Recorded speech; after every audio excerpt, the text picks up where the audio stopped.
Hi, I'm Dave Blake with the Northwest Clean Air Agency. The Northwest Clean Air Agency is an agency of local government responsible for regulating air pollution sources in Island, Skagit, and Whatcom counties. Our damp climate here in the Pacific Northwest gives rise to one of the most common problems affecting indoor air quality: mold. When mold grows inside your home, it's unsightly, it smells, and if left untreated, it can do real damage to your property. Mold and water events can have a big impact on the resale value of your home. Exposure to mold has also been associated with health issues such as asthma, sinus problems, allergies, and more. We hope to convince you that it's in your family's best interest in terms of both money and health to prevent moisture and mold problems in the first place. Open your mouth real wide. Persistent exposure to mold in the home, including mold in damp environments, may certainly lead to irritating symptoms like irritated eyes, nasal congestion, sinus symptoms, and cough. But ongoing symptoms may be associated with more serious symptoms such as asthma and even upper respiratory infections. In the next few minutes, we'll explain why mold grows indoors and how to prevent it. We'll also cover how to effectively get rid of minor mold contamination yourself when you find it, and when it's time to call the experts. At the end of this video, we'll list some valuable sources of information and additional resources. But first, some brief mold facts. Nothing is more natural than mold. Mold's a fungus. There are thousands of different molds on the planet. Like all living things, mold needs moisture to grow and survive. Outside in nature, mold's job is to digest and break down natural vegetation, like what's going on in this compost pile. But we don't want mold mistaking our buildings or possessions for a desirable food source. As a rule of thumb, mold outside good, mold inside bad. So, how does mold get into your house? Mold growing outside releases thousands of microscopic spores that easily float through the air and into your home through open windows and doors, or by pets and people who track them inside. These tiny spores are, for all practical purposes, impossible to keep out of your home. What really determines if mold will grow in your home is one key ingredient, and that's moisture. Mold spores plus a food source plus moisture equals mold in your home. Mold indoors likes to eat paper and wood products, and even some of the glues that hold them together. In addition to building and finish materials, many of our possessions can serve as mold food. Again, if moisture is added. Furniture, clothing, toys. Mold can grow on just about anything if it stays wet or damp. There's really no practical way to keep out the thousands of microscopic spores or eliminate their food source. Spores are everywhere, so the key to preventing mold growth is to remove water from the equation. The first rule of mold prevention is keep it dry. If there's no moisture, then there's no way for mold spores to grow.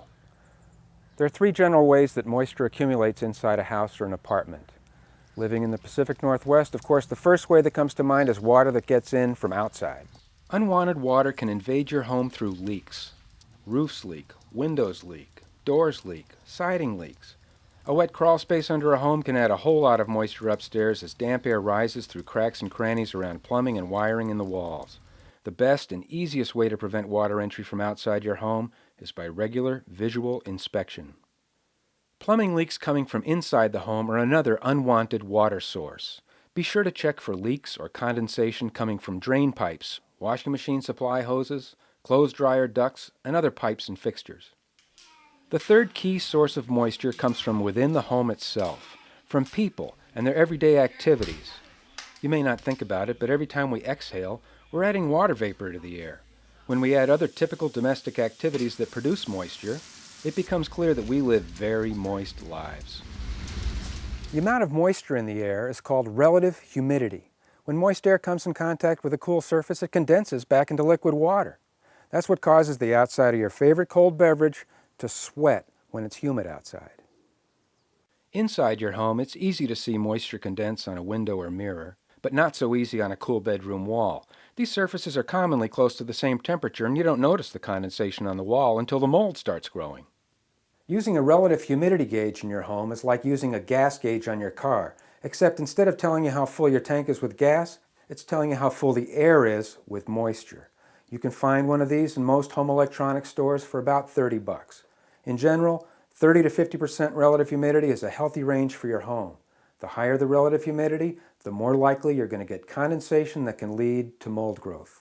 Even without a gauge, you can tell if there's too much humidity in your home when condensation forms on the room side of double-pane windows or on your cold water pipes. Condensation can occur on any cool surface that moist room air can reach. Some are obvious, like windows and mirrors, but others need a thorough inspection to find, such as behind furniture placed against a cool exterior wall or under carpet and padding. Condensation can also form inside wall cavities and in attics and basements when moist indoor air gains access to these cool surfaces. Again, to prevent condensation and mold growth, you want to keep the relative humidity inside your home between 30 and 50%. The best way to do this is through proper ventilation. That is, bringing fresh outside air into your home, letting the moist inside air get out of your home. If your home was built after 1991 in Washington State, it should have a home ventilation system. If you're fortunate enough to have one of these systems, learn how it is supposed to work and experiment with the manual and automatic controls to see what works best for your situation. Ventilation systems can be added relatively easily to most any home. This is an example of a whole house ventilation system, typically mounted in an attic, routed to various rooms of the house to pull moisture out of the home and exhaust the moisture to the outside. But even without one of these systems, moisture can be controlled with a dedicated use of bathroom fans and kitchen range hoods. Using exhaust fans in kitchens and bathrooms will capture and remove large sources of moist air before it can escape into the house. A simple test for your fan is to see if it can hold up a piece of tissue paper. Make sure the fans are ducted all the way outside, not just into your attic. And let the fan run until the bathroom is dry, 30 to 90 minutes. Some older homes have no exhaust fans. Lucky to have a window that opens, right? In this case, when the relative humidity gets too high, you just have to take matters into your own hands. If you briefly open all your doors and windows, you allow colder outside air to flush out the stale, moist air trapped inside. If it's breezy, this will only take a few minutes. Then close up and reheat to 70 degrees. You can do this even when it's wet outside because exchanging and warming the outside air lowers its relative humidity and reduces the risk of condensation and mold growth. The heat loss in your home is minimal because only the cooler air needs to be reheated. Your walls, furniture, and other possessions will not have time to get cold. How often to flush your home depends largely on the size of the home and how many people and pets are living in it. More people in a smaller space means more flushing will be necessary. Another way to reduce relative humidity is with a dehumidifier. These cost a little over $200 and are especially useful in basements and daylight basements. But you should note that dehumidifiers only work where the temperature is 65 degrees or warmer. So far, we've talked about what causes mold and how to prevent it from growing in your home. But what do you do if it's already there? Next, some tips on mold cleanup.